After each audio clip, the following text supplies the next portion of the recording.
Inspired by the elements of Tahitian culture, her morde skirt features several cascading braids symbolizing the strength of Polynesian women, especially when unified in the purpose and service to the family and community.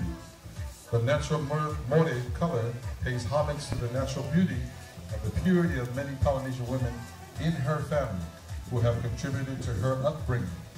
The brown accents her branches of a tree built from these roots, representing how the wisdom of Polynesian women influences her youth generations to come.